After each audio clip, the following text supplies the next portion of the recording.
Here we go. Ladies and gentlemen, welcome back to another episode of the Paramount Fitness Podcast. If you're watching on YouTube, you'll see a very handsome man. And I'm not talking about myself, but if you are just listening on iTunes or Spotify or any other means, I would like to introduce you to Mr. Billy Hanna. Thank you ever so much for coming on. That's no problem. Anything for you, Lee. We're starting with smoothing each other over already. This is how the session is going to unfold. Like I was just saying to you, we briefly, like 30 seconds, spoke before we pressed record. And I said, look, I'm not going to continue this conversation. Let's get it recorded because we haven't caught up for a long time. Yeah, been a while. Years, in fact. I mean, we communicate a little bit on socials, which I think everyone has to have done for the last 12 months. But even over the last few years, we've communicated mainly on socials. You living down south, me in the Midlands, but we actually haven't physically seen each other for years. But before we go into all of that, how would you summarize who you are, what you do, and where you're from, just so that the guys can get a bit of background? Yeah, so obviously my name's Billy Hanna, as Lee's just said. I've always been an active person, gone through some trials and tribulations health-wise, which we're going to obviously delve into a lot deeper in this podcast, and quite a tough sort of journey. So hopefully it will spread some positivity and inspirations, and maybe some motivation for whoever sort of listens in. And then how that sort of shaped my being mentally, physically, and sort of ambition wise, moving forward, sort of almost like 10 years on from that, or more so. Yeah, and then obviously knowing Lee, you'll find out how I met Lee later on in this episode. But like I say, we've not sort of spoke in person for a good few years. It may be probably over 5 or 6 years. I'm going to say, I can't remember the last time I actually saw you in person. But you know when I did last see you, and we're kind of beating around the bush already, and we're being really cryptic. We're like holding our cards really close to our chest because we're not letting anyone know what the subjects are. Although by the time this goes live, they'll have a heading. So they'll for sure. Last time I saw you, you were on a weightlifting platform at Body Power at the NEC in Birmingham. That was correct. Yeah, and that would have been, I'm saying 7 years. I'm trying to think. So I worked with a company that worked with British weightlifting, and obviously they were very close with Body Power, and I'm gonna say that was either 2012, 13 or 14, so it's going to be one of those years. So you're right on the mark there. It would have been around 7 years. Definitely. Crazy, it flies by. Okay, so this is series 2 of the Paramount Fitness Podcast, and like I just said to you before we press record, when I wrote 12 guests, right? So what was going to happen was I was going to have a guest a month. But it's just unfolding. I'm literally getting people on every week, and it's great. The stories are incredible. But like I said, I had 12 guests. You were in there, and I was like, he's got to come on. And as with this podcast unfolds, people are going to go, you know what? That's a big thing. And whilst I messaged you and I said, hey, Billy, I'm launching my podcast again. I'd love to have your story on. I'd love to have you on. There's always a part of me that goes and expects someone to say, no, mate, I don't want to go down that route. I don't want to talk about it, especially when it's such a huge thing. So like I just said to you off air, I'm going to say it again. I'm so grateful. I'm so privileged to have you on. I can't thank you enough for what you're probably about to share. I have no idea. None of it's scripted. But you've been on one hell of a journey, and I want to share it. I think it's going to be a huge inspiration. So let's not beat around the bush. Let's get into it. We're going to do it in kind of like a lifespan, like a time scale. And like we've exchanged a couple of emails, and I've got some notes, but let's take you right back. You say you've always been a pretty active lad. What was activity like for you growing up? So I had a great upbringing. I had a very, very good family unit. My dad was a serving Royal Marine and a mountain leader at that. So he was very, very active, very, very into fitness. And whether that was passed down the genes or not, I'm not too sure. But I was walking from a very young age, climbing all over things from a very young age. And that just sort of bled into basically being very, very active and having lots of energy. So to tire me out and give my mum a rest, I was thrown into every sort of sport and after school club and anything that was going on. So it was everything from, football to gymnastics to martial arts to cross country running, track and field. Basically threw myself at everything, and a few things stuck. When I usually get asked in, like, I don't know, like a profile or something like that, say, tell me something that people wouldn't know about you, and I always bring it up. I was the youngest black belt in Taekwondo at age 9, so I started at the age of 5, and I literally stormed through the ranks and got to first dan within that martial arts. And it was exciting at the time because as a kid I just loved to be the best I could be. It wasn't necessarily I had to beat everyone else. It's just I wanted to be. If I couldn't do it, I would learn how to do it, and I would be meticulous at it and continue. And that sort of came down to hopefully a bit of natural talent in terms of good coordination, good hand skills, whatever it may be. But that just sort of bled across the field on all my sort of sports and activities. And I was just really, really good at mimicking people. So I would just stare and watch, literally monkey see, monkey do. Yeah. And that just continued right throughout sort of my childhood, growing up, right up until that sort of secondary school age where, things start to get a little bit more serious. Obviously, you're starting to kind of grow into adolescence, and, people get a little bit more serious about life, thinking you got to think about what you want for the future and all these things. And I always had a plan B and a plan C, but plan A was always let's have a go at it, whatever it may be. So, school was the same thing, was I'll have a go at it, and I did well. But sport was always the underpinning. Sport and activity was always underpinning in my life, and obviously that I didn't realize how important that was until you get older and retrospectively look back, and you see how you can cope with things a lot better with working in a team, individual sports, and how that bleeds into everyday life. So just quickly, this whole black belt by the time you were 9, just give me some context because I have no idea. So you are the first black belt under 9 in what league, in that sport, or what? So it was claimed within Taekwondo. So there's 2 federations, WTF and ITF. One's the more traditional, and one's the more Olympic sport you would see.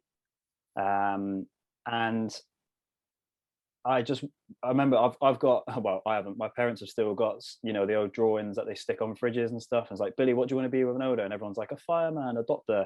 And I was like, oh, I want to be a ninja. So that's why I did gymnastics in Taekwondo, because if I could learn to backflip and learn to kick stuff really hard, I'm basically a ninja. So that was my sort of like thing growing up. And with Taekwondo, if you commit to anything, obviously you can go through it quicker. And I was young, I was doing it 2-3 times a week, and you can get to sort of the black belt, within sort of 4 to sort of 6 years if you're consistent every week, every year, not taking breaks. And obviously when you're younger, you've got all the free time in the world. But having said that, to get there, you have to sort of fly through their sort of rankings. So it's terms of like you would go to a grading and you have to pass that grading. And I was going to gradings and doubling. So instead of going from like a yellow belt to sort of like a staging belt where you would go yellow, green, I would go straight to full green belt. And I did that 3 times throughout my gradings, to the point where I was then competing within my grade because I was too high. So we changed federations towards the end. And I went to what was like a red belt, brown belt in the old federation. And that basically was 1 away from black. And they didn't want me to progress because as soon as you tip over into that point, you're now classed as a master, regardless of what age you are, what gender you are. You then fight within your rankings. But the problem is I was 9 years old and most of the people that were black belts were 16 plus.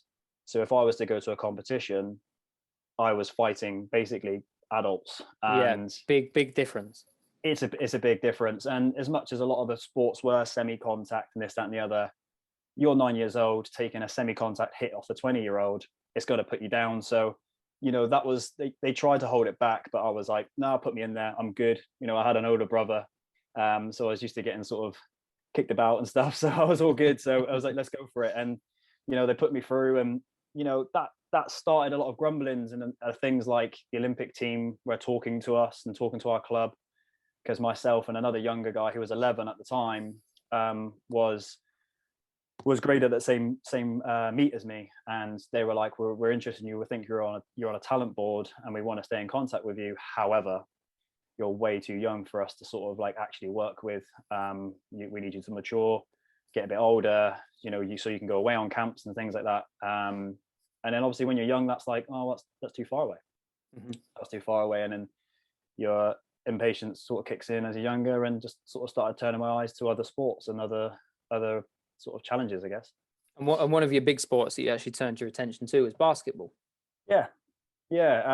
Basketball took over my life, really.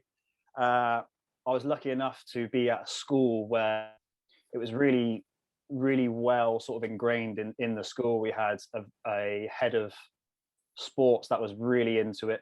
And then also Plymouth Raiders is a big basketball team down in the Southwest here, and they are part of the British Basketball League now. Back then, when I was that young, they were part of the English Basketball League, which is obviously a division below. And we used to get a lot of the players come over to either from the States or from maybe up country, scholar at Mahjons, and then they would have placements with us. So we would have professionals working with our school system in terms of running basketball throughout the year. And it was just one of those sports I wasn't very good at. It was one of the things that I just didn't have a natural hand at, and I didn't like it as a kid. I always liked to kind of walk in and kind of take to it naturally, and it just felt so alien. So within a sort of year of doing that, I was enrolled in the Plymouth Raiders Academy, development back then. Started playing under 14s, and then that rolled into a very successful under 16 season where we went 2 seasons unbeaten. And then obviously as we're growing up, I was going to 18s, and then obviously flipping back to what I said about, my plan A was, have a go at it. That was it. Basketball was my life. I was playing anywhere between 14 to 15 hours of it a week, before school, during lunchtime, after school, then Raiders clubs, then Southwest training. And I really believed that if I had the opportunity to, I could sort of score some form of scholarship for America. And then having sort of an interest in American sort of culture, that was the goal. That's what I wanted to do. And that really sort of took all my focus from the ages of really 14 to 18, I'd say. And to go over to the States is, I guess, obviously we know of the NBA. We know the significance of the NBA league. To go over to the States would have been a dream. Oh, 100%. And even if you didn't make it to the NBA, which is a kind of like, every kid in the UK, well, not every, a lot of kids in the UK dream of being the next Cristiano Ronaldo, the next David Beckham, but we know that it's quite unrealistic. Yeah. Even just going over there, living the lifestyle, being surrounded by people that are excelling at that sport, would have been enough. 100%. And that's the thing. Like, I was in no disillusion. I knew I wasn't the greatest of players, but I was a hard worker, and I always believed that, if you work hard at something and you're persistent enough, you will probably achieve somewhere in the region where you want to get to. And that definitely was the goal. Like, the goal was college in America. The goal wasn't, starting for the Bulls in Chicago on, 30 million a year. Obviously I wouldn't turn it down, but it wasn't something that I was ever kind of really foreseeing. If for some dramatic, and amazing reason, I went to the right college and the cards fell in the right hands and contracts came through, great. But I was in no disillusion that I wasn't the greatest of player. I was 6 foot. I am still 6 foot. Actually, I was 6'1" and I shrunk, and I'll explain that a little bit more. I was 6 foot, 6'1" at the time. I was just pushing 12 stone. I was a slim dude. I was very rapid, very fast, very fit, because I knew that was the things I could work on and make the best skill set I could bring to the table, because I wasn't going to grow any taller. I wasn't going to get any more athletic in terms of sort of development. So I just knew that if I went there and worked hard and showed that I had a basketball IQ, and I was a nice guy, smoothed the right people, then hopefully that would work out. Which makes this part of the conversation even more of a kick in the teeth, because, we're not just talking an injury now. We're not just talking a minor setback. We're talking something really significant, which I'll pass the buck because I don't know your story inside out, but you had a diagnosis. Yeah, so obviously this was all going ahead. My goal was the States. And to set the scene, I had a American trip booked with some of the Raiders development squad, and some of the other players as well. And it was 3 different camps and a shooting clinic. And basically you go along to these camps, they're expecting the big names, they're expecting the big college players. And then all of a sudden they'll see players and they go, he will fit in our program. So for example, pardon me, someone like myself was a very good defensive player, a very fast player, and a very thoughtful player in terms of reading the game 1, 2, 3 plays ahead. And if that right scout was there and I fit in that program, wherever it may have been, Division 3, 2 college, that could have been my ticket to the goal that I really, really wanted to do. So that was all set in stone. There was 3 camps, 1 shooting clinic, all over the sort of eastern, mid-eastern sort of side of the States. So that was booked. Training ramped up. I was like, I'm not stopping this. Obviously, with my father being a Royal Marine and very into fitness and very fit, I was like, right, I need to eat well, I need to sleep well, I need to sort of like really brush up on all of the little things that I need to brush up on in terms of basketball IQ, and all my weaknesses, let's work out and make them a little bit better, make my strengths even better. So I was training super hard, and I mentioned it earlier, I was playing 14 to 15 hours of basketball a week, and that didn't stop. I was playing for 3 different teams, all within the academy, 18s, men's 4s and men's 2s, which I was just, a bench warmer, but, at a young age, that was great experience playing with the men. And fitness started to suffer, and I started to get slower and more tired, and things weren't clicking. I was always a step behind, and I didn't quite understand why. I just thought, you know what, I'm training, I'm just tired. Once I have that break, once I have that rest, I'll bounce back, I'll be fine. And this sort of went on for about 2-3 weeks, and one of my coaches turned around to me at training and was like, Billy, you're too tired, you need to rest. And I was like, well, I don't understand why, because I have eased back. And then left it. And then at the time I was part-time lifeguarding as well as a job. So I was studying A-levels, I was part-time lifeguarding, I was playing basketball, all this sort of time. Outside of that, I was training in the gym with an ex Div 2 player, doing sort of S&C type drills and stuff in the gym. So I had no free time. I was literally sleeping 6 to 7 hours a night, and then just hammering it from the moment I got up to the moment I slept. And like I say, things were going downhill. And as I was lifeguarding, obviously you're in shorts and t-shirt, started noticing this rash, or what looked like a rash, on my legs, and in areas that blood would basically pool into. So if you're sort of running, your legs area, calves, that sort of thing.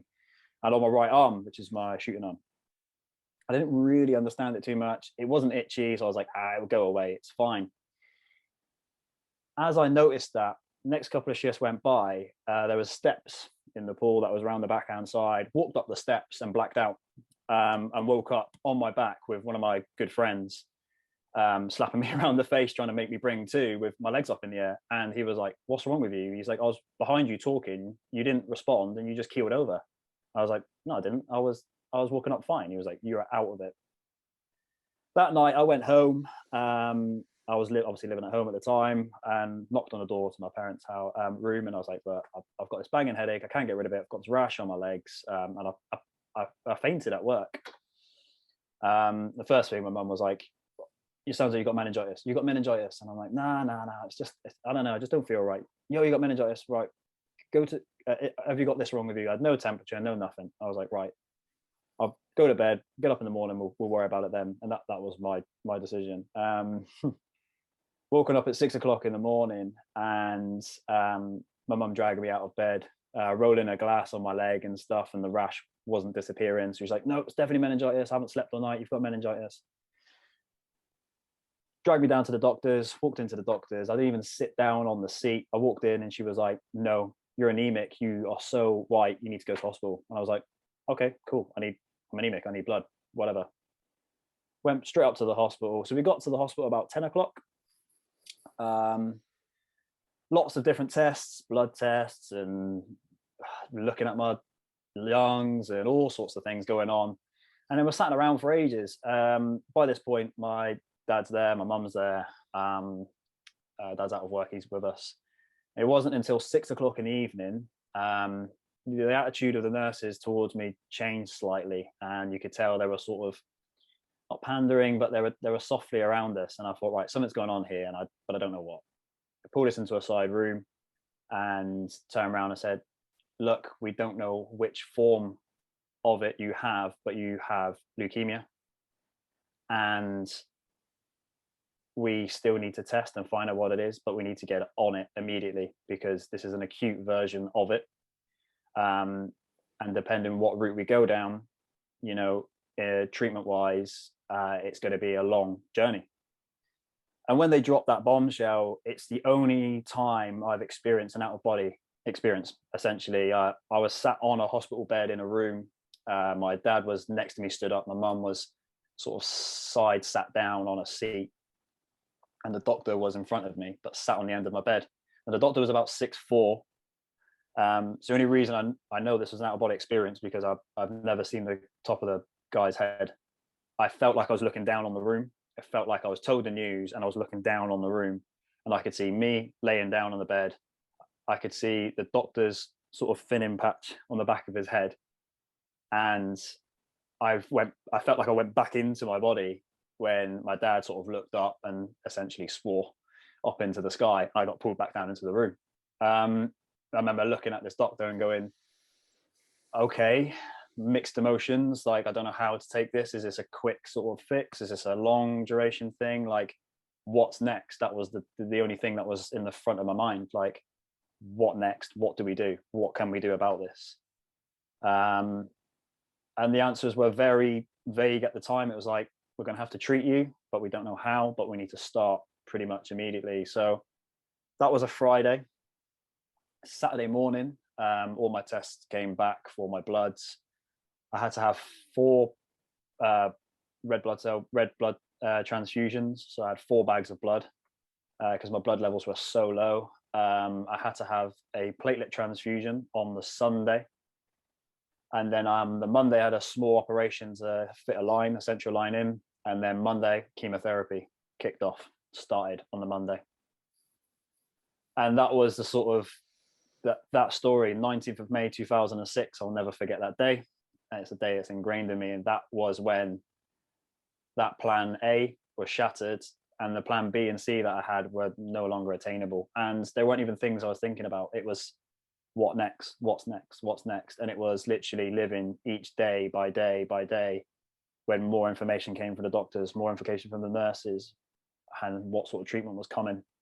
And that really ripped away that sort of pipe dream of all the hard work I was leading up to. And that was the first sort of real big disappointment I had within my life. Obviously, the trials and tribulations, small rejections in life that go along and everyone experiences, but that was the first time it was like a no, and it was an obvious no. And it was like, but it's not just a no now, it's like you've got to focus on anything else, which was me and my health and the people around me. Like, how would that affect them? So yeah, a big bombshell and a big sort of change in my life. 18 years old. Yeah, incredible. How did you then respond to that as a family? I know you mentioned that obviously something like that will really pull your family together. You were already close knit anyway, so the bond is just now even incredibly stronger. But what was the route out of this?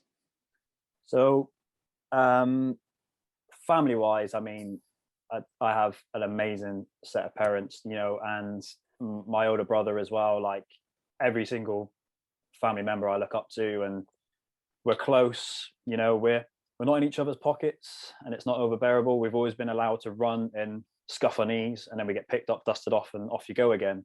And that was almost the same attitude, but it just was tough because I could see it. I'm an emotional person. I could see it in my parents' eyes. Like, their youngest son has been diagnosed with a life-threatening cancer, and I'm sat there like, well, I don't want this, let's get rid of it, but having no experience and no sort of knowledge within it, like how do we do that? So, you know, that bond between us was just galvanized. It was always strong, but it was just pulled and tightened up. And, you know, and it was probably as tough for them.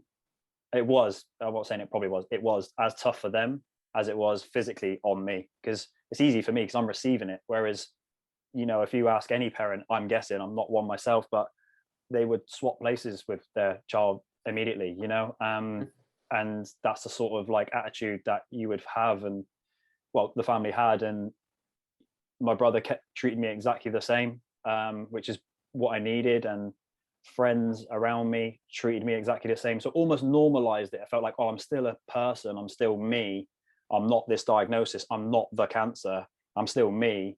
So that really settled things. But when it came to family knit, it was just, my mum was by my side the whole time, my dad was there, my dad was, you know, breaking down the treatment plan when it got given to us, and we knew what was coming, and we knew how I might be feeling. And, you know, it was basically the whole family received the treatment, and that's where we went through with it. And it was a tough time, you know, like going through, I might be skipping some of your questions, but going through that that period is like, we just spoke about the initial period, and that's the unknowing. Then it was the knowing and what was going to happen. You know, they put me on an adult protocol, on an adult trial, as they call it. If anybody has experienced sort of chemotherapy, they call them trials because they're always mending them and changing them to make them less invasive, but just better at treating. And the one thing that held us at place was like, these plans aren't a cure, they're a treatment. So we can never cure you.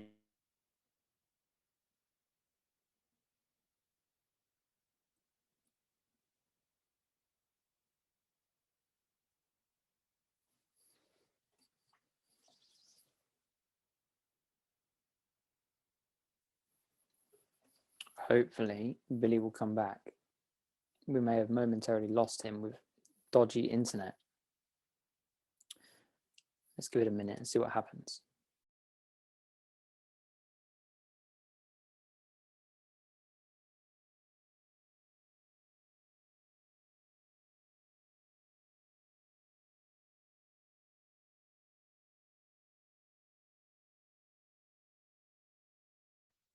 So with that, this chemotherapy knocked me for 6. So Billy, sorry to interrupt, but mate, go on. We've just completely dropped out momentarily. No problem. I did think something happened, but I was. Did you still see me? No, I saw a picture. Oh, very nice. No, I was. It kicked me out. I think my internet dropped, so I do apologize. So can we skip back just like 20, 30 seconds? No problem. Can you remember whereabouts we were? Yeah, you were saying that you went from the unknown to the known. Okay, yeah. So with that treatment plan that they were looking at putting us on, that protocol that they were looking at putting me on, that trial, as they call it, that trial was initially made for the adult sort of body. So physiologically, my body wasn't really ready for it. My body was still quite adolescent. So it knocked me for 6. So within a week, I went from 12 and a half stone to 7 stone. I went from, you know, full of energy to being on the floor in terms of not being able to walk, you know, to the toilet, which was literally 5 steps to the side of my bed. It just absolutely knocked me for 6. And that's when the doctors around me were like, look, this is too much for him, because as much as we need to give you this treatment to clear the cancer, we need your body to then bounce back. And if we keep giving this to you, there's a possibility there is no bounce. So they flipped me onto an adolescent trial, which was a German protocol. The only problem with that is it's the longest chemotherapy plan treatment for any cancer, 3 years long. And most people that experience chemotherapy is 1 or 2 rounds, and it, you know, usually around sort of different cancers, different protocols. But quick of leukemia, cancer of the white blood cell. My was acute lymphoblastic leukemia, which meant that my white blood cells were being released immaturely. So when they were being released and they were being released into the blood, the body would go, there's a foreign object here, and release another one, and release another one, release another one. Mm-hmm. Now, the foreign object was obviously the white blood cell, not matured. That white blood cell would destroy anything it came across. Your hemoglobin, your red blood cells, your platelets, your plasma, anything it came across is just decimated. So that's what they needed to clear. Now, the problem with that is blood being created in your bone marrow. You can't target the chemo. If it's a solid lump, you know where it is. You can tailor around it. So the plan was to obliterate my body with chemo across the board in every single system, to the point where I'm no longer making my own cells. I'm relying on transfusions, and then slowly wean me off, and then hit me again. Slowly wean me off, hit me again. And that was 18 months, and that was pretty much intensive for 18 months. It should have been a year, but I caught so many infections. I had pneumonia a few times, different variations of that. I had infections in my blood. I had an ear, nose, and throat infection, and just because I had no immune system. So I was stuck in barrier for 8 weeks in a little cube room that no one was allowed to come into unless you were sort of gowned up, and doctors would come in on masks and hats. So very similar to what we're seeing now in the pandemic. It was like that. If someone sneezed around me, I would be critically ill. I think at one point I had 9 separate infections on top of chemotherapy, on top of basically living off of blood transfusions. And it was a tough time. It was a hard time. Someone that's always been very independent, and I'll do things myself, and I didn't want to sort of rely on other people doing things for me. Mm-hmm. Everything was done for me because it had to be, but it was very hard mentally to sort of allow that to happen. So this plan carried on, building me up, knocking me down, building me up, knocking me down. And then it was a final year of maintenance chemotherapy. So basically having my body at probably about 3/4 of what it should be in terms of blood volume, energy, concentration, that type of thing. So that's fast forward in the treatment. And that was the hardest bit, was going through those stages, because all of a sudden you start to feel normal-ish, and then you get hit again, and then you won't sleep for 3 or 4 days. You won't eat anything for a while. I'd grow a bit of hair back, and I would lose it again. All these different things that would come with, chemotherapy. I remember a time when I had ulcers all the way from the tip of my tongue down to my sort of voice box. So I couldn't really eat, but I needed to eat to get my energy up for the chemo. So everything just was, a big sticky mess in terms of like the wheel of treatment that chemotherapy was. And but there was never really a time where it was just like, oh well, there was never really a time in my mind. It was just like, right, this sucks, but you can't stop the clock. Like it will get better. Like the doctors doing everything they can, the nurses are doing everything they can. I've got the support from my friends. I've got the massive support from my family. Like I never really thought of it like I don't want to let them down, but they're doing everything they can. Obviously, I can only do what I can do, which is just get through it. So I think that really was the main mindset behind it when I was in it. And I never really sort of self-coached myself like that. I just thought, right, what next? What's next? That was always the question, what's next? And then finally, things start to get better. Life starts to get a little bit more normal. So instead of living day to day, you're living week to week. And then week to week turns into bi-weekly, fortnightly, then month to month. And then all of a sudden you're like, I've got kind of a life coming back here. And then you're spent the last 2 years staring at your feet, watching how you're walking. And now you're looking up and like, well, where am I now going? Like what's next in outside of treatment? So it's a very strange transition going from that. I mean, in a way, having the last bit of chemo was almost a blessing, because it kind of kept you still grounded in one sense, that I was still a recovering cancer patient, but I could also do things and slowly kind of wean myself into real life again. It wasn't like flash in, flash out. It was a longer transition period, which when you're young, a year's a long time, but as we know, as we get older, a year can flash by. And that's really, I was thankful for that time, because I tasted some other stuff that I didn't necessarily would never try and taste and not know. So for example, I studied a foundation degree in that time in graphic design. Now that was nothing that I was ever really planning on wanting to do, but it gave me a purpose, and it gave me daily sets of goals and things to learn, and almost like to change my mind, take my mind off of daily treatment, weekly treatment, how I was feeling, if I was hungry, if I was losing weight, if I was putting on weight, if I was, if my hair was falling out again, I needed to shave it again, if I was not sleeping for 3 days, whatever it may be. It was giving me that other focus. And I was really thankful for that time. I have not ever been employed as a graphic designer, but that skill set I learned in terms of time management, presentation. I've never had a problem talking, as you can probably tell. But it's like, what was I saying? Like, now I feel like a lot more structured, and thankful for that time. And that was a tough side. And I think we all concentrate on, if you've ever sort of experienced any sort of trauma in your life, whether it be a diagnosis, a loss of someone, a terrible accident, or a sort of something that causes stress, we concentrate on the actual issue. And we look at, for me, it was the treatment, it was the cancer. But the hardest bit was, Billy, you're all good. You're all clear now. We've got your bone marrow biopsies back, which are horrible, by the way. Got that back. You're all clear.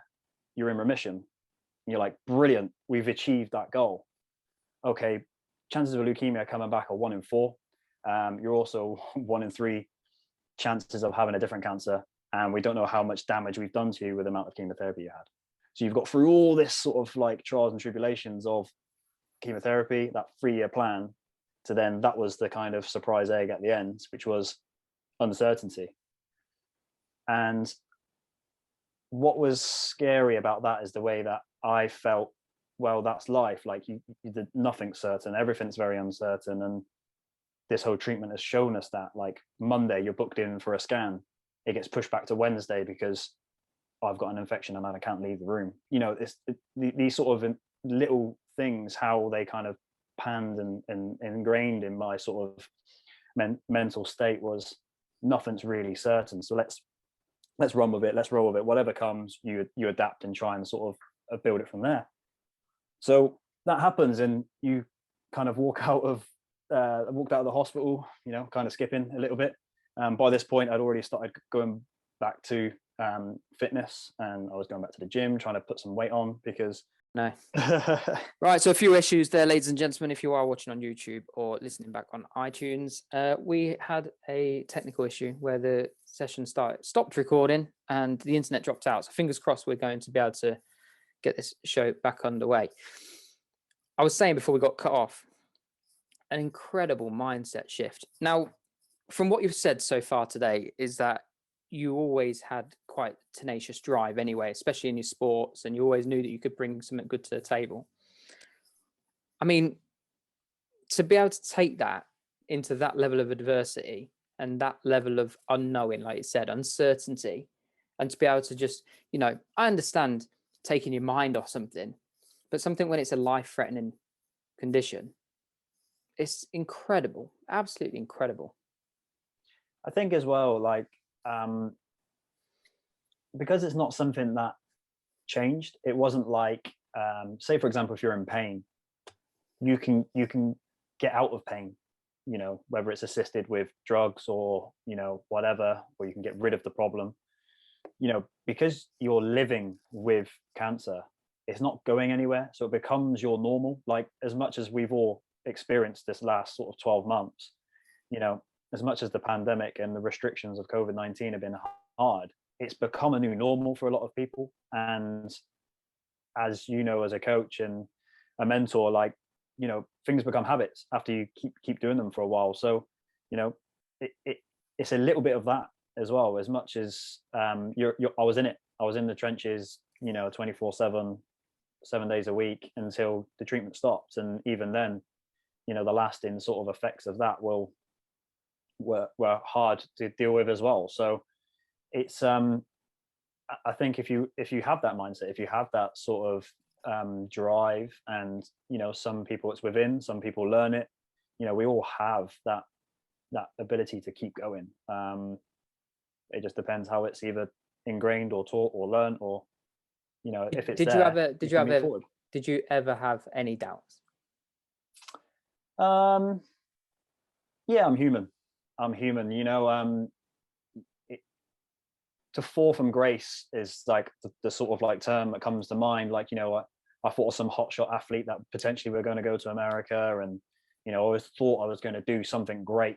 To then be in a hospital bed was was hard to take, but you had no option to take it, you know. And I think there's a story that happened, and I won't mention names obviously, but there was another young male on the ward that was diagnosed, and he was about a year into treatment, and he was on the up.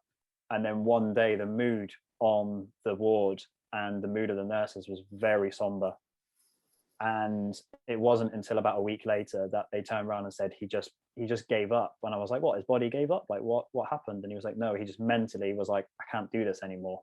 And then with that, you know, he wasn't recovering from chemo. He wasn't, the antibiotics weren't really working very well, and the whole, you know, and I'm not saying that was the main reason he sort of may have passed, but that just sort of sat with me a little bit. And I just thought, you know, I just can't sit there in negativity or sit there in a mode where I'm like, I've had enough for too long, because I don't want that to happen to me. And I think that stuck with me quite hard.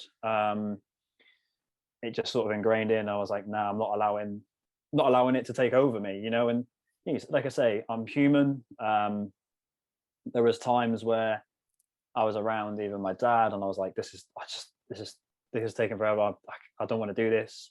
And he would tell me stories of when I was young, like, you know, when we first bought you roller skates, you know, you would skate with the other kids and they would fall over and hurt themselves and cry and take them off and never go on them again. And there's you with blood dripping down your elbows and knees having the best time of your life because you would get up and keep going. And, you know, hearing that from, you know, my dad was almost like enough confirmation to be like, all right, cool. It's shit or it's crap, whatever, but let's keep going. You know, it's not fun. This isn't going to be easy, but all right, come on then. Do you know? And, you know, that just shows us the support I had around me. Like, you know, my mum and my dad have done everything they've ever possibly could to give me a great life. And also they've taught me lessons along the way. They've never handed me anything, you know. I've had to work for it. So, you know, I'm forever thankful for them for that. And also the support that we went through. Like, you know, we went, like I said earlier on, we went through it as a family, and they went through their own, you know, trials and tribulations of the treatment, but it wasn't necessarily the physical side of it. It was the whole other side of the whole emotional weight of the of the 3 years. Incredible. Absolutely incredible. So now it brings to finally when we meet. Yeah. Which is in 2009. Yep. Like you said, you've returned to the gym, you started training again, and you've fell in love with fitness. And at the time, I was working at the European Institute of Fitness, and I was delivering a level 3 personal training qualification. And then there you are, flying over to Spain to do our 6-week residential course. Yeah, that was amazing. And you know what, like, I never really saw myself in any other job apart from whether it was in sport. I always thought I'd ever end up following my father's footsteps and go in sort of services. And because I wasn't allowed to do that because of my diagnosis, and there's MLD rules in that there's like 5 years clear from treatment, and you know, I was 21 at the time when I was all clear, and I thought, you know what, I don't want to give it that time. I want to get on with my life. Obviously sport and fitness was always something that was there in my life pre that, and then post that I needed to put weight on. But as someone that's always active and a high metabolism, I'd always struggled to hold weight, always struggled to put on weight. So, you know, training was a way I did that. And the more I did it, and the more I sort of trained, and the more people I sort of come across, and more people that knew my story. Plymouth's quite it's like a small big city town thing. It's weird. There's lots of circles. You're always 1 degree of separation from someone. So once you're in an area for a certain amount of time, people get to know who you are and your story, and especially within obviously the gym atmosphere. You know, news got around pretty quick that what I was gone through or going through or went through. So I was getting lots of people coming up to me being like, oh, wow, it's amazing. Like, my dad had leukemia, or my mum's been diagnosed with this, and I was getting lots of people come to me. And just like I agreed to go with this podcast, like I like talking about it. I don't like shouting about it. I like talking about it because I feel like that person's come to me and felt comfortable to tell me something that's really personal to them, and they're probably going through something, even though they're not showing it, they're probably hurting or scared or whatever it may be, whatever emotions they're dealing with. But seeing me there in the gym trying to learn to squat again, or whatever it may have been at the time, you know, that gave them a little bit of hope, you know, and you could see that in them. And that really sort of started to inspire me of going like, why don't I try to help people? And that was always a bit of something that was in me, like helping people out, but never really knew how. So I started getting friendly with the personal trainers, and had a good friend of mine who is now a lead lecturer in the Plymouth College here, that lectures sports therapy and physical therapy and strength and conditioning. He's now rewritten those courses, and luckily enough I came across him when he was a personal trainer, and he sort of really showed me the ropes of, you know, how to sort of train, coming from where I was coming from, which was a very, very sort of damaged body, to trying to build it back up to sort of a normal sort of human being again, with a good healthy weight, and how to sort of challenge that with nutrition. And it really started started cutting my teeth on these new things, and I was getting really sort of hot on that. And that's when I thought, you know what, I would like to be in his position. I'd like to help people out. And that's when I found the European Institute of Fitness and applied for it. And I just thought, you know what, 6 weeks away, one experience in another country, throw myself in the deep end around people I don't know, you know, live by myself, which to that moment in time, you know, I just about did, with my partner at the time. You know, just a complete new experience, meet people from different walks of life, and let's give it a go. And that's when I think I stood up in front of, you know, however many people were on that course at the time, and probably told the same story. And that's obviously where we met. Yeah. And do you know what? I actually remember the moment you told everybody, because I was stood there, and it was just like a really weird silence, but a silence that came with it that automatically just engulfed you with respect. I'm not saying that they wouldn't respect you anyway, but it's just like you had everyone in awe. I think a bit like what I'm in now, listening to your story, and everyone else who's probably listening to it back. I've not said a word for the last 25 minutes. I'm just like, what? I think that was the trickery, and that was, I didn't look ill. I didn't look like a cancer patient. I didn't look like someone that had been through what I'd been through, you know. And I think that was what it was. You know, there's you see these pictures of people that are going through chemotherapy, and you've probably already seen one now. I know I've sent you the one that's I always use when I'm in the hospital bed. And yeah, you do look like that. And then at the other side of it, you know, to then stand in front of a course of people, you know, we had people from all walks of life, ex-military, people that had lost, you know, loads of weight and wanted to become a personal trainer. We had like young people getting into it, older businessmen that had just been like, no, this is what I want to do for my life. To stand there and say, yeah, I had this and I've come out the other side of it, and now this is where I am. It just sort of blindsides people. They don't really see it coming. No. And I think as well, you know, there is a bit of a taboo around it as well. Like obviously 10 years ago it was, and as time goes by, people are getting more and more comfortable to talk about their feelings, let alone stuff like, you know, going through trauma, whether it be cancer or whatever else has happened to them in their lives, you know. So people are starting to feel more comfortable with it. So I think back then it was even a bit more of a kind of a shock to them to see a young lad say, yeah, I had cancer, now I'm here, you know, let's see where this goes, type thing. And exactly that, let's see where this goes. 6 weeks later, fully qualified personal trainer at the time of your life on the course. I've had two ex-students of mine actually on this podcast. And I don't think anyone ever had a bad experience at EIF. No, and I think it's that everyone's in the same boat, and I think the best thing about it, because it is residential, you're amongst it, you know, and no one really knew anyone. You know, it's very rare that, you know, you would know someone on there. And still to this day, I'll be involved in some sort of competition or event or something, and all of a sudden someone will pop up and be like, oh, you're right. And then all of a sudden you're like, oh, hey, how's it going? Like, you know, it's still to this day, you know, I can't remember how many people were on our cohort, but it must have been anywhere between like 30, 40 people. Yeah, usually about that per group. Yeah.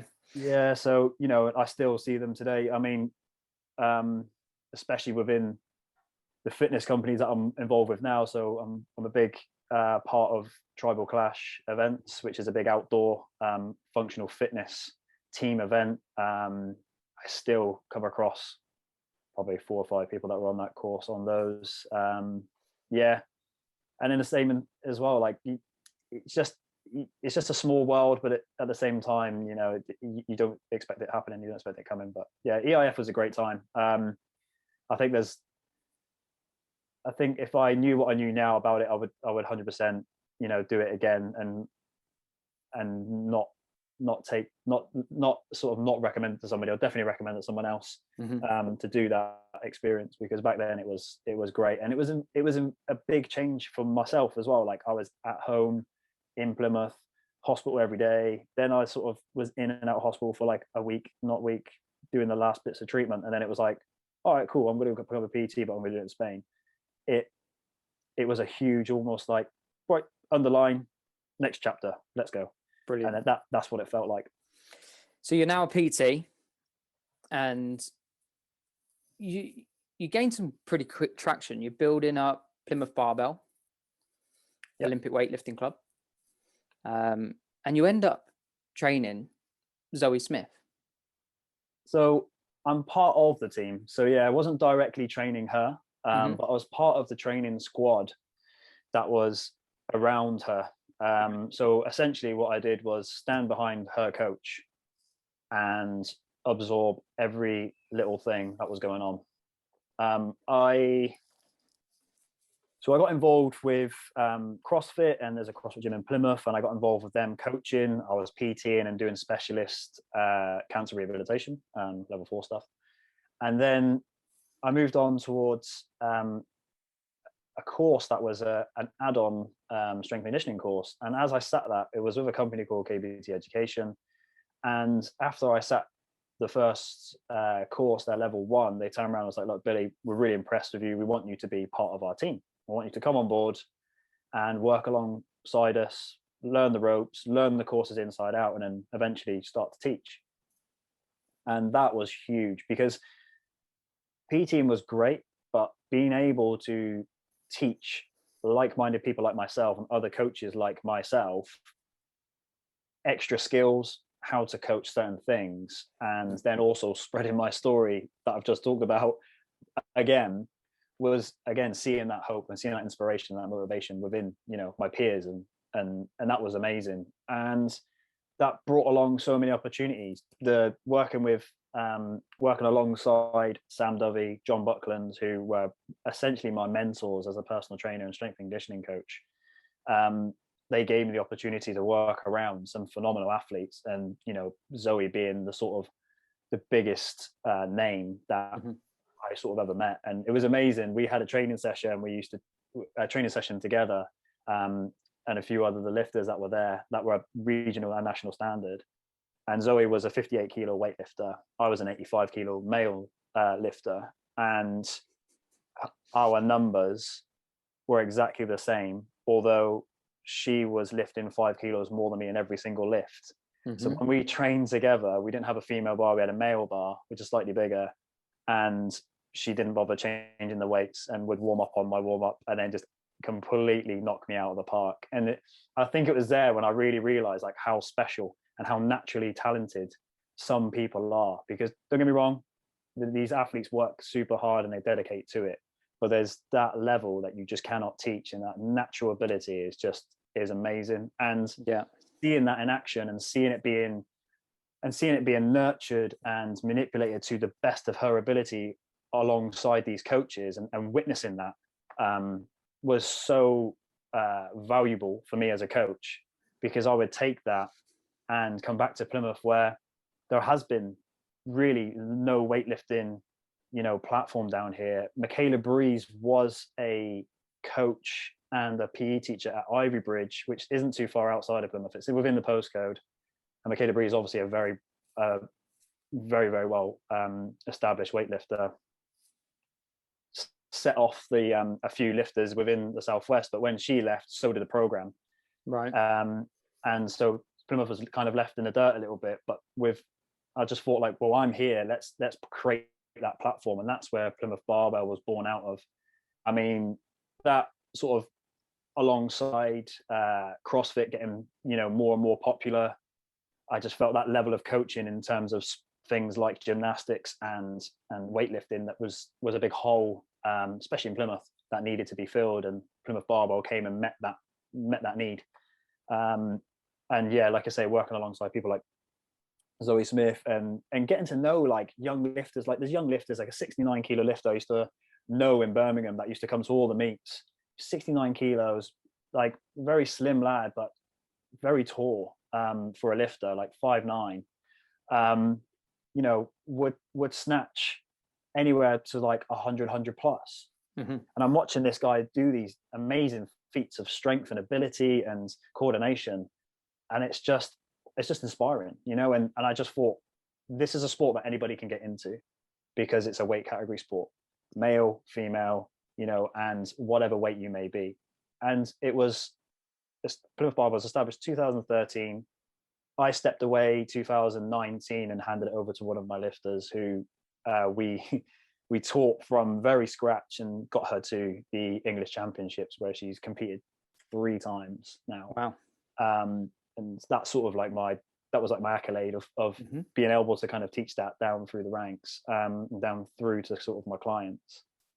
And it's still going today. You know, it's a bit fragmented now because obviously I was the head and it was my baby, and now that coach has moved away, but it's still established as a weightlifting club down here, and it still has a platform. So I think that's my little sort of, I'm really proud of that as a coach. And not only that as well, there's lots of like, as you know, and some of the people might be listening as well that are coaches and trainers, like you have those clients that stick out in your mind of going, you know, I felt like I really helped that person, and yeah, that makes you feel good, you know. And that's why we got into it. I wasn't there for the, you know, I wasn't there for the clout. I wasn't there for the fame. I wasn't there for the sort of gratification for myself. I just wanted to sort of try and help some people out. Which unfortunately leads me on to the next bit. And I will go back to Tribal Clash in a second, because I mean, I've seen the hat you wear, mate, and we need to talk about it. Hey, they're always changing. They're evolving. And obviously, I know that you're a really passionate DJ, but the fitness industry has really lost a very special coach with a very compelling, inspiring story, as well as all the knowledge that you have. Why, you know, in 2 minutes, sum up why you left. I was finding it difficult to draw the line of how much emotion to invest into my business. You know, I felt like a lot of the times I was trying to sell people the truth. And I don't know whether this is because what I've been through and I've seen how horrible life is and how fragile it is. It's very difficult for me to try and sell the truth to clients when I could see what they needed to improve their lives, whether it was to get out of discomfort, whether it was to improve their running times, whether it was to avoid an injury. Like I ran down the route of biomechanics for about 4 years when I was weightlifting as well, and I got really into that, and I got into like final stage physio stuff where the physio would finish, send them to me, and I would try and make them move better, and that usually would end up putting them into weightlifting because they would move very well. But, you know, I was, and it was getting very frustrating for me that that wasn't sticking with people, and I really wanted to help them, but I just couldn't get them to the point where they would almost buy into what I was saying, even though I felt like I shouldn't be trying to sell it to them. And I think that, and also I think the fitness industry really took a massive shift when social media heavily influenced it. Now, I personally feel the fitness industry has always been built on a bit of a dream of the sort of late 70s, 80s kind of Hollywood era, bodybuilding era. You know, you'll still say it today, like, oh, you don't lift weights, you'll look like Arnold. Like that still sticks now. And, you know, and I felt like trying to unpick some of those issues that are not issues, but preconceptions are ingrained in people's minds. It's very difficult to unpull them. Even if they're believing you at that moment in time, that athlete might think, well, I'm a triathlete. Why are you making me lunge? You're going to put weight on me. And the Brownlee brothers don't lunge, and they're amazing.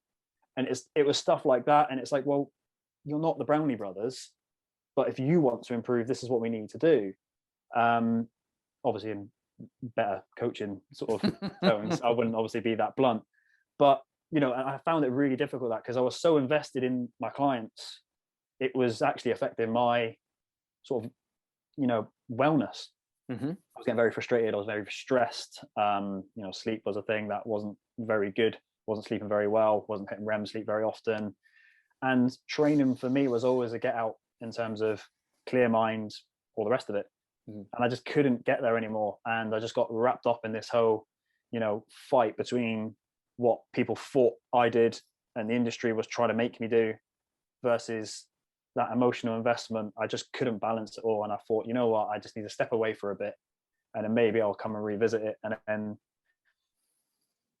still in the back burner, but it's not something that I've sort of even like taken off the shelf yet. So which is a shame, which is a big shame, because like I said, extremely knowledgeable, extremely inspiring, a great coach. And you can just listen.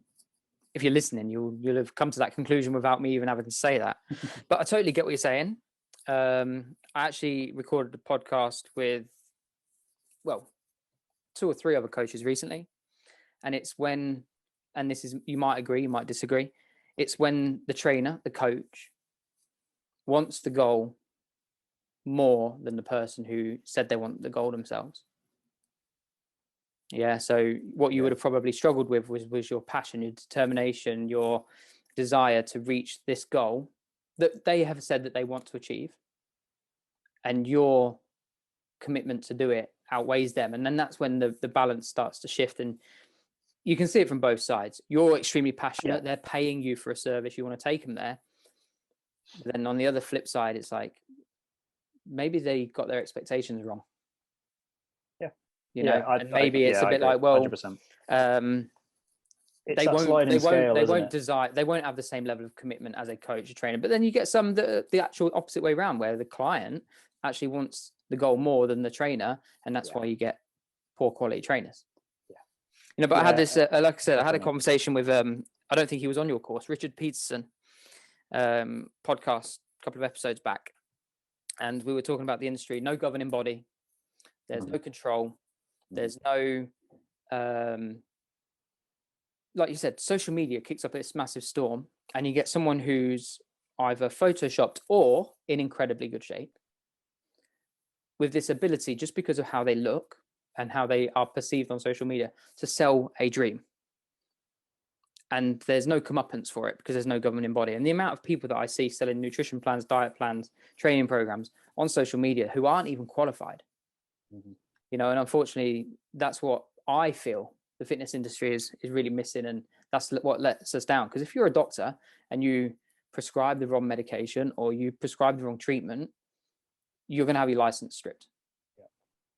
But it doesn't happen in our industry. So you get a bunch of cowboys that spout a load of rubbish, which is easily believable. So then when you, like you've just said, are saying the truth to someone, it's very difficult for them to actually dissect and kind of go, well, which one is the truth? Yeah, 100% agree with what you're saying. And that is it. The lack of sort of policing in terms of, a governing body, I think has really hurt the fitness industry. And I think it's a very tough thing to now undo, because it's been so long without one, that, it's, people are still telling people myths from the 80s and 70s to each other and believe in them as gospel. And you can show studies, you can give presentations, you can be the best person to tell that client or group of people that this is what's real. But if you don't have that one character that they buy into, then it's not there. And I think that's what I found so frustrating. I was like, well, these are the answers. I've not made them up. This is science and life, and it's not my belief. I would love to be able to walk for 5 miles and have a six-pack. I can't remember the last time I had a shredded six-pack. Do you know what I mean? You've had one though. You've had one. I've seen the photos. I've had one. Yeah. But again, snapshot in time. You know what I mean? The good lighting, absolutely. And this is the thing. It's like, I would love some of those things to be true, you know. And the one thing I used to say in the gym all the time is I used to train a lot of females, and 9 times out of the 10 it was that resistance to resistance training. I don't want to do this because I don't want this. And trying to sort of explain the sort of like the endocrine sort of systems and the hormonal systems that are different between a male and a female, and then their training responses are completely different, especially whatever cycle they're in terms of the menstrual cycle, how completely different you are as a male and female. Yeah. You can go into all the depths in that in the world, but that person walks out of the gym with a feeling of blood in their muscles. They feel like they're big. And you can't unpick that kind of like that truth that they've burnt into their sort of their psyche. And it's, well, you can, I'm not saying you can't. There are people that buy into it, and there are people that understand it and start to relearn themselves and stuff. And those are the clients that still stick out in my mind, that, Yeah. you know, Yeah. The ones that become open-minded, and the ones that yeah, 100%. not necessarily believe what you're saying, because it's not a belief. Like you say, you're an evidence-based coach. You're training people based on research, science, and evidence. Yeah. The issue that we've got, and this is the final statement on this from me anyway, is that there's very little number of personal trainers that agree. Yeah. So you'll get. I won't mention any names, but you've got one super popular personal trainer who tends to like midget trees, and then you've got one super intelligent personal trainer who likes to swear a lot. They both know the same curriculum. They both know the same science. They both know the same facts. Yet they're both saying completely different things. Now, I am more for one of them than I am the other. But this is where the confusion lies, because if you just turn around and said, yeah, we all know the same thing, we're all going to tell you the same way to get results, we're all going to tell you the same way, but you just might prefer me as a person, you just might prefer the level of accountability that I can offer you, you might just prefer the way that I get my message across, get this information across, make it more applicable, make it more appropriate, realistic. But there's not. There's people that, like, you know, that just arguing. And what I find most frustrating, there's people now that I would hold in high regard, you know, top nutritionists, top strength and conditioning coaches. And I look on social media and they're arguing amongst themselves. Yeah. And I'm like, from an outsider's point of view, you're like, you're swearing all the time. You're calling someone an idiot. Where's the compassion? Where's the education? And where's the understanding of people that you're meant to be helping? And it's weird that you say in 2019 you stepped out of the industry. In 2019, I very close to closing my studio as well. It's and I think like we're singing from the same hymn sheet here. I think you're right, and this goes down to the point of we're trying to help people, but it's a business at the end of the day, and people need to make money, and people are trying to make as much money as they possibly can, and that's what then pulls the industry apart, is the sales side of it, the business side of it.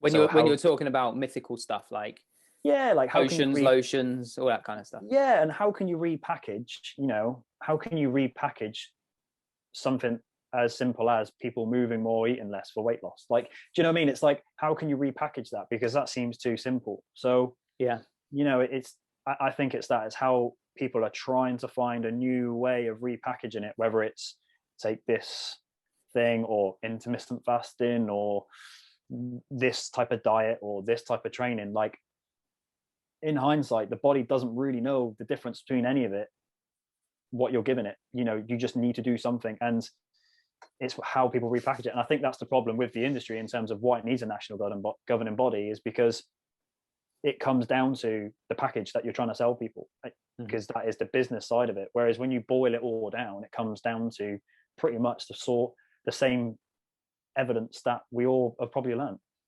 100%. Well, like I said, big shame that you've left. But I do hope that you revisit that doorway in some capacity in the future, whether it's mentoring, coaching, or, you know, obviously you are still fit and active yourself, which is great. Final thing then, Billy. Tribal Clash. What's your elevator pitch behind Tribal Clash? I know you're not a salesman for it. You're actually the MC, the man with the mic, the hostess with the mostess, but also Isolation Station. this DJ set that you've been bringing to the masses during lockdown, which I have actually logged into many times, been throwing shapes in my front room and getting some dodgy looks from the missus. Yeah, so obviously, go back to the first point, Tribal Clash. It was something I was involved with early on when I was still coaching. So it was a collection of head coaches of CrossFit gyms and functional fitness gyms down in the Southwest. They came together and was like, we want to throw a competition on the beach, outdoor in the elements. Let's do it. Swimming, running, logs, tires. Let's do it. Cool. Did it.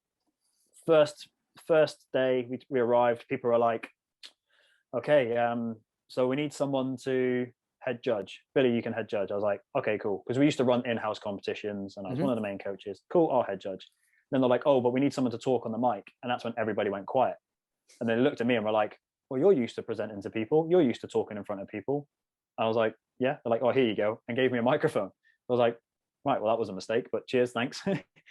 And then that was it. Then I basically become the voice of communication on the competition. So yes, I was doing the whole kind of, hey, look at lane one, they're doing amazing things, to calling out next heats, to making sure the timings run on point, because I knew from a competitor in any competition that I've done, whether it's basketball, weightlifting, running, track, like if times knock on and it lags and it's late, that's the first thing to do to get people in a negative mindset and basically annoy people and annoy competition. So I was like, I'm going to make sure this runs on point. And that's essentially where it was born. And then that was 2013. Fast forward to 2016 or 2015 on the beach, the head of the company turned around to me and said, we're going to run this in Europe. I was like, don't be silly. 2016, we ran one of our most successful competitions in Portugal, down in the Algarve. He then turned around to me and was like, yeah, we're going to go around the world. I was like, no, we're not. Fast forward to 2018, we've now done Australia, down in Wollongong in New South Wales, just now outside of Sydney. We've done Huntington Beach in California, which me and Lee seem to talk quite a lot about when I'm out there. I love LA, man. I love LA. I've been to LA, Huntington Beach as well, 3 times. Love it. Great part of the world. Yeah, and also we had other places on the cards, and and it's just grown and grown and grown. And I've been the sort of integral sort of part of the running of it and also the voice of it. So essentially my dulcet tones are part of the Sonic branding, unfortunately to them. Amazing. So yeah, that's been amazing. And you know what, like stepping out of the fitness world, that still allows me to be in it, because I'm still seeing people from European Institute of Fitness. I'm still seeing old clients. I'm still seeing people I used to compete against in weightlifting and CrossFit competitions. And I'm still seeing lots of good friends and good people at these competitions, because we can have anything up to 2,000-3,000 people on the beach, up to 1,000 competitors on top of that as well. So it's a phenomenal competition, and hopefully post lockdown it's gonna basically kick off once again. So I kind of get my fix from that. I get my fix from the fitness world from that, and I think that's something that made my decision to step away easier, so I could still be involved. So you don't feel like you've got a full closure, because you'd still dip in your toe every now and again. Yeah, and I do think like if I needed to, like I could step into coaching again, because I'm still around it. I'm still around those people, and just take a little bit of brushing up again. But I quite easily could. And obviously I'm still training myself, and health and fitness is a big key component of my life, and that needs to go well for everything else for me to go well as well. Last thing then. But yeah, last thing. So isolation station. You're a DJ in Plymouth, right? I am. Yeah. Well, yeah, in the Southwest. So weird thing. Always been into music. It's always been in the back burner of sort of like my iPod, my MP3 player back in the day, my Sony Ericsson. I was always making playlists and stuff when I was younger with a CD rewriter, taking about 4 hours, putting the best sort of compilations I could together. Again, I owe it to my brother, really. My brother was heavily into dance music and had a set of turntables. I was heavily into hip hop and reggae and R&B and all this sort of stuff. So I used to sneak into his room and break his turntables on a regular basis. So after after being beaten up a couple of times, he then turned around and said, right, I'm gonna teach you how to do it properly so you don't break them. Fast forward 4 or 5 years, a couple of my old teammates and people that I knew within the basketball industry are quite big DJs, and they were like, oh, you should do this, you should come down and do a warm-up for me one night, it'd just be a laugh. I was like, yeah, cool, why not, let's do it. And then that then led into a residency, which then led into me actually quitting DJing because I was still playing basketball and PTing, so there's so much going on. Mm-hmm. Because after treatment I went back to basketball and played Division 4 for 2 years. Actually was a better player for it because I was a bit smarter, but and I wasn't too worried about running fast everywhere. But then that came to an end, and with the fitness world sort of pulling me from left to right, and you know, emotionally, like I needed a creative outlet, and that creative outlet for me was music, and that then escalated and blew up. I went from 1 gig residency, and then freshers happened in Plymouth, which is massive, obviously, around the country when universities come, but Plymouth being a big university town or city. I went from 1 gig the first week to 4 gigs the week after, the 5 gigs, and then it just knock-on effect and carried on, and that was in 2015. So I was juggling basically a lot back then as well. And then, yeah, sort of established as a DJ down in the Southwest and music-wise, and COVID happens, so that knocked that industry to its knees as well, as much as anybody with anybody's industry really, especially self-employed. So I thought, well, I've got my own studio. Let's plug the cable into the phone, and let's have a party. And that's where Isolation Station came from. I just thought, let's try and get clever with the words, and gave me something to do. And you know, being locked down and locked in, there was only so much you could do to kind of be sane, and that was almost like work for me. But it was good to see people that I see out on nights out. Obviously, you've jumped in a couple of times, and sometimes I end up cutting the music off and just having a conversation with the people that come into the chat, because it's, again, that mental sort of state during lockdown was tough for everyone, and I think a lot of people learn a lot about themselves and other people with that sort of freedom, sort of like restrictions in place. So yeah. I'm lost for words, man. What an incredible story from start to finish. What's next? Yeah, exactly, my man. Exactly. You know what? When I've done these podcasts before, there's probably more conversation to and fro. That didn't need anything. You know, if I was to interrupt and ask a question, I'd have been doing you an injustice and a disservice to exactly what you've gone through. And I think it's, you know, if you're watching on YouTube or you're listening back on iTunes, you would have got so much from this. Mental shifts, adversity, uncertainty, being able to just make a decision dependent on what your happiness really tells you. You know, not fitting the norm, not going against your values. You know, it's okay to move. It's okay to pivot and redirect your sales. You know, whether that's something that's been forced upon you, okay, like getting diagnosed with a life-threatening illness, or just because it's not making you happy. Yeah, I think so, and I hope this does give people some sort of motivation, inspiration, hope, or whatever it may be that they take from it. But I think the one thing I've learned, and obviously spent a lot of time thinking, and I'm quite a thoughtful person, deep thinking person. I think the one thing I've really learned and a takeaway from here is there's no wrong answer, there's no wrong decision. Do you know what I mean? Like, if you feel like you don't want to do something and you continue to do it, that might not necessarily be the wrong decision, but it's just how you sort of deal with the circumstances that you're in at the time. And there is, like, time is short, life is short. That, you know, that is so cliche, but I feel like after this last hour I can say that life is short, you know. And if you're unhappy, you know, why, and can you fix that unhappiness? Is it discomfort? Is it, you know, something that you feel that you're doing that you don't truly believe in? And like you say, if you want to pivot, if you want to adjust your guidance and change your sales and go in a different direction, you know, there's no better time to do it than now. You know, life is short, and just take it with it. Like, you know, everything has a consequence, everything has a risk. It's just what you're willing to, you know, what you're willing to struggle with. I've read a book not too long ago. I do read, and and the author was talking about, choose your struggle. Like, there's actually one of his quotes been floating around social media right now, and it's like, being in debt is hard, but also being good with your money is hard. Being in shape and healthy is hard, but so is being unhealthy and overweight, or internal pollution from drink, drugs, whatever, that's hard as well. So choose your heart.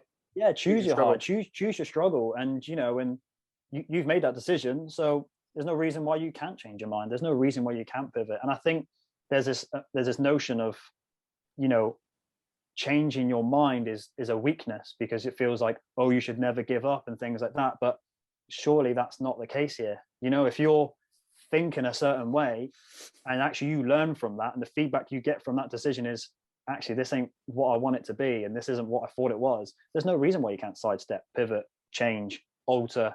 There's no reason why you can't be doing those things. And I just think that it's not necessarily a weakness. You just have to use what's given to you, deal with the card you dealt with, deal with the card you dealt with, and hopefully it pans out for the best for you. Absolutely. Wow, what an episode. What a fantastic episode. Once again, I started by saying thank you for coming on. Thank you for sparing your time, and thank you for sharing your story, which is incredible.